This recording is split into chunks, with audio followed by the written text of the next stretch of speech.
Poème numéro 92. Le déserteur. J'y pense soudain, en ce fatal instant. Qu'adviendra-t-il de toi, apparu par miracle, tout en larmes, désireuse sous un porche, saisissant ma main, tenaillée par la peur qui te laissait sans voix, que nous y trouvions refuge. Ah, que nos mornes vies s'animent un bref instant, pareilles à la vive flamme jaillissant d'une torche pour réchauffer nos cœurs, détachés des choses pusillanimes. Déserteur traqué, je fuyais la police militaire par un soir de pluie, bête aux abois, longeant vitrines et façades d'une avenue déserte, quand à l'autre bout, je te vis approcher. T'en souviens-tu? Minuit sonnait dans ce quartier dévasté par l'ennemi, lorsque nos regards, tristes, en quête d'humaine compassion, se sont croisés. Certes, mais aussi reconnus, au même désarroi, chacun perdu et hagard. Le vent, par rafales, cinglait nos visages en ce mois de novembre.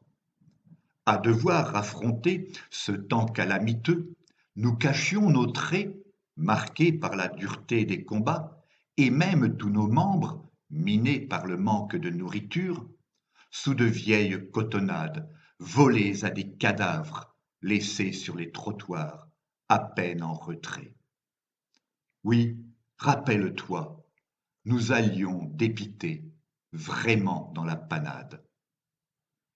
Tenaillés par la faim, laminés par la fatigue, usés par l'insomnie, dans la nuit sans étoiles, glaciale et venteuse, pour fuir la solitude, envahis par l'angoisse d'être pris de panique, la pire des avanies, à ne plus croire en rien, en fait, à la dérive, tous deux avions erré, dans la ville fantôme, entièrement rasée, là de nos inquiétudes, au bord de la folie, à rester enfermés dans nos planques atterrés. Ah, que j'y pense en cet ultime moment. Qu'adviendra-t-il de toi, ma muette inconnue, dont l'âme anéantie par ces gens tous morts et l'esprit défait par le mal et l'horreur n'osait plus parler, ma foi. Trop de terrifiants souvenirs empêchaient sans doute ta mémoire, horrifiée, de confier à quiconque ton oppressante histoire.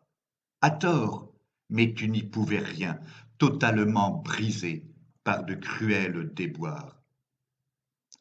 Voilà pourquoi, respirant, hélas avec peine, quand tu m'as aperçu, sevré depuis trop longtemps, d'étreintes et de chaleur humaine, sans pouvoir te retenir, un élan de tendresse reprenant le dessus, tu vins vers moi, tremblante quémandeuse, empressée d'éprouver le bonheur de te blottir contre un homme étranger qui t'emmène là où se réfugient les êtres brisés, de se sentir toujours réprouvés.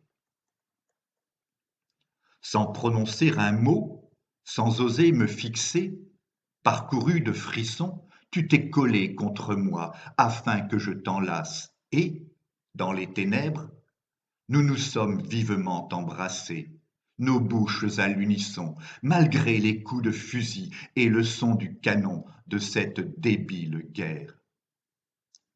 Était-ce une intuition, clair pressentiment d'une oraison funèbre, en hommage à nos deux vies à l'écoute de leur instinct grégaire?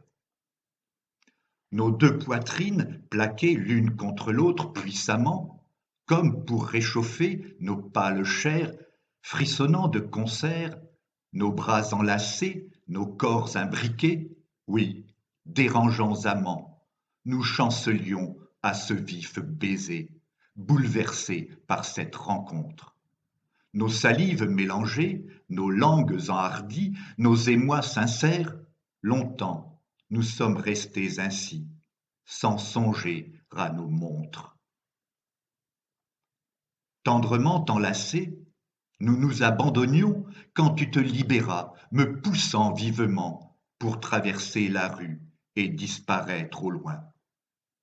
J'ai voulu te poursuivre, mais y ai renoncé, plongé dans l'embarras. Dis-moi, candide damné, survivras-tu à ce monde? Quant à moi, une balle en plein thorax, reçue au crépuscule et tirée sans témoin, je suis resté sous le porche, dans l'attente de mourir, seul, sans toi. Poème écrit par Philippe Parrot entre le 1er et 3 mai 2015.